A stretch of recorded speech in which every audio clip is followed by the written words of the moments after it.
Xin chào các bạn. Thêm một bánh làm từ nếp hạt. Hôm nay mình kết hợp với lá gai khô để làm ra cái món bánh này nhanh gọn lẹ. Mời các bạn theo dõi.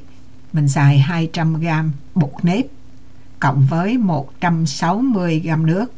Thật ra thì mình xài bột từ 200g nếp ngâm xay ra thành 360g bột ướt.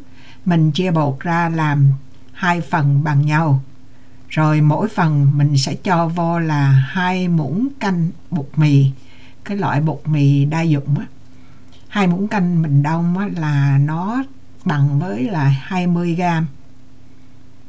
Mình sẽ chia hai màu, màu đen và màu trắng. Màu trắng thì mình xài 1/4 cốc đường trắng. Rồi màu đen á, thì mình xài 1/4 cốc đường vàng.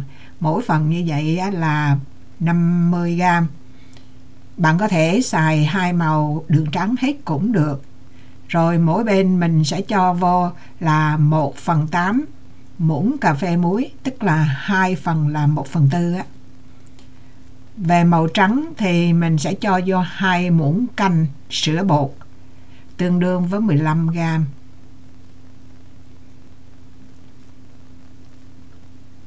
Bên màu đen á, thì mình cho vô 15g bột lá gai mình xay ra, cái loại lá gai khô, thì nó tương đương với 1/3 cốc á.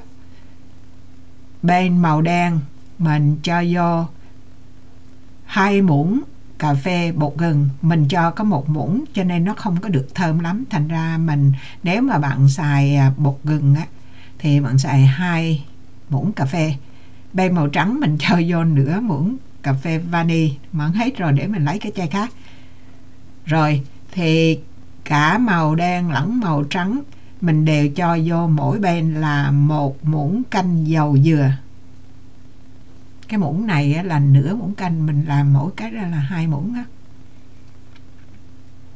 Xong rồi rửa tay cho sạch, bóp nhồi cho đến khi nào mà nó quyện lại thành ra một cái chất dẻo. Bây giờ mình tóm lược lại, bên cái phần màu trắng á, thì bạn gồm có cái bột nếp á, thì mình chia đôi rồi ha. Rồi nó khác nhau á, thì bên màu trắng mình sẽ bỏ vô 2 muỗng canh bột mì, 1/4 cốc đường cát, 1/8 muỗng muối, muỗng cà phê, 2 muỗng canh sữa bột, nửa muỗng cà phê vani, 1 muỗng canh dầu dừa và 60g nước. Nước mình đang bỏ vô, mình tùy theo cái bột của bạn, nó khô, nó ướt, nó như thế nào thì mình bỏ nước cho đến khi nào mà cái bột á, mình kéo lên mà nó chảy dòng xuống được á, là được. Tại vì cái bột này á, mình cũng không có cho lỏng quá mà cũng không có cho đặc quá. Nếu mà nó lỏng quá thì nó rất dẻo, nó dính, khi mình cắt nó khó. Còn nó đặc quá thì cái bánh nó ra không có được dẻo lắm.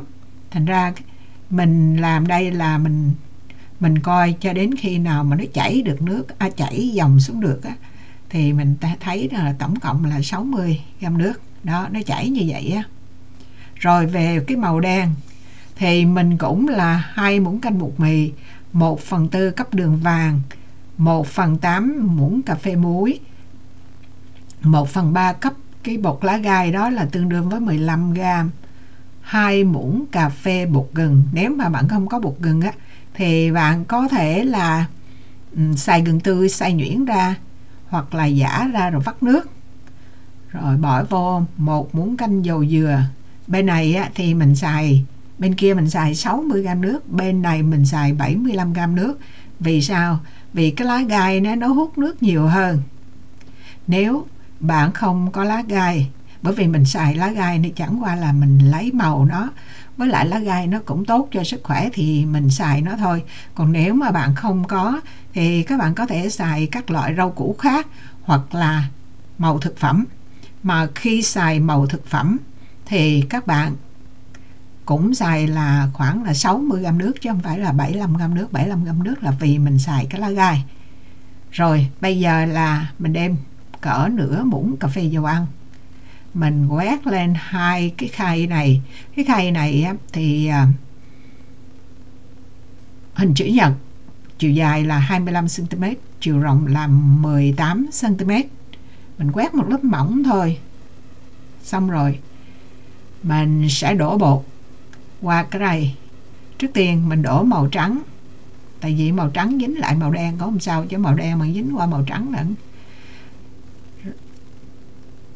Chỗ nào mà còn lợn cận á thì mình lấy cái vá, cái muỗng gì silicon á, mình đè nó xuống cho nó chảy hết.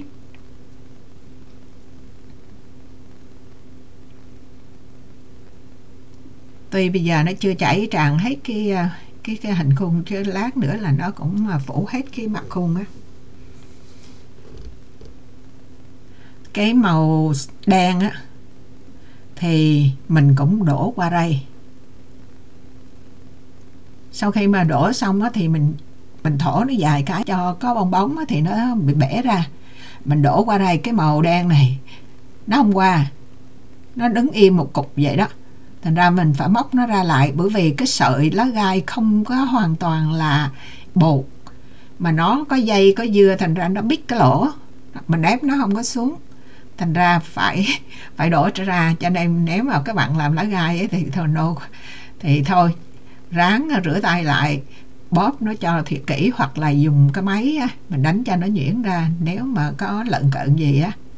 Đó, bạn thấy không, nó còn y ở trong cái thành ra mình phải cho thêm tí xíu nước vô nữa, mình để mình khuấy nó mới chảy ra, chứ không thôi đứng im một cục nó không chịu tràn ra được. Đó, nước mình bỏ vô nó chưa đều, thành ra mình cứ làm tới làm lui, mình nhồi nó cho nó đều, rồi nó trải qua một lớp như vậy. Thổ mình bỏ hai cái khay vô lần luôn, mình chồng chéo nó lên, mình hấp hơi cỡ 10 tới 12 phút là xong. Hoặc là đến khi nào bạn xách cái tăm á, bạn chọt nó vô mà nó không có dính á, là nó chín.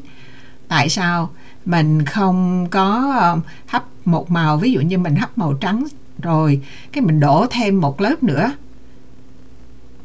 nó tiện hơn không? Nó tiện là chỉ xài một cái khay, nhưng mà nấu sẽ lâu hơn. Bởi vì sau khi cái lớp này chín rồi mình phải bỏ cái lớp đen lên thì nó lâu hơn. Với lại mình có hai khung đâu có ảnh hưởng gì đâu, thì cứ đổ hai khung. Với lại khi mình đổ mà lớp này rồi mình chồng lên lớp kia, mình sợ cái màu nó lem á, thành ra thôi sẵn hai cái khung thì mình làm đổ hai màu riêng. Còn nếu mà các bạn có một cái khung thì bạn cũng có thể là mình chỉ đổ lớp này rồi chín cái lớp đó rồi mình đổ lớp khác chồng lên. Rồi bây giờ mình kéo cái màu trắng ra, kéo nó dài thòn thòn ra, nhưng mà muốn có cái khung sẵn á, mình bỏ chồng qua cái khung màu đen, chứ mình không có móc hết hai cái ra. Nếu mà bạn móc hết hai cái ra thì mình khó sắp xếp lại cho nó bằng nhau á. Bây giờ thì nó nằm ở trong khung, thành ra mình ép trở lại thì nó cũng vừa. Rồi sau khi mà mình chồng được cái lớp trắng lên lớp đen á, thì mình chẻ ở giữa, chia ra làm đôi, rồi mình cuốn nó. Cái đầu tiên mình cuốn không có được đẹp là bởi vì mình không kéo mỏng nó ra, rồi cho nên cái vòng nó không có được đẹp. Cái thứ nhì mình kinh nghiệm hơn, mình kéo nó mỏng ra rồi mình lăn tròn nó lại thì nó có nhiều vòng hơn.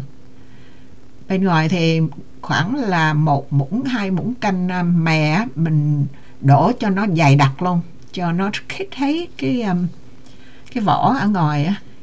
Bây giờ mình kinh nghiệm rồi thì mình bóp mỏng mỏng, mình kéo mỏng mỏng, cái mình xếp nó, thành ra cái đường chỉ nó nhiều hơn, nó nhìn nó đẹp hơn. Cái kia có một cái cái này mình xếp nhỏ nhỏ, cái mình lăn nhỏ nhỏ thôi. Đó, cái như vậy bạn thấy đơn giản không? Rất là đơn giản luôn. Nếu mà bạn làm từ bột mì làm từ bột nếp á, là nó rất là dễ luôn. Còn cái này thì mình nếp ngâm xay thì mình đã có cái video ngắn á, xay như thế nào. Còn cái này thì mình chỉ nói qua là mình xài là 200g nếp rồi mình xay ra 360g bột ướt, chỉ vậy thôi, đơn giản. Còn thay vì bạn không có xài nếp thì bột xay bột nếp thì mình đổ vô 160g nước thì nó cũng tương đương 200 bột nếp với 160g nước, nó cũng ra 360 bột ướt. Rồi cái này thì nó ít cái vòng xoắn á, mình bứt đại cái bông vô để mình. Còn cái này á thì mình bọc giấy, mình để tủ lạnh cho nó cứng á, rồi mình cắt cho nó dễ thôi. Còn nếu mà nó còn yếu á, mình cắt thì mà mất công nó dính này kia. Cái này mình để đem đến sáng qua tủ lạnh á, là mình cắt nó.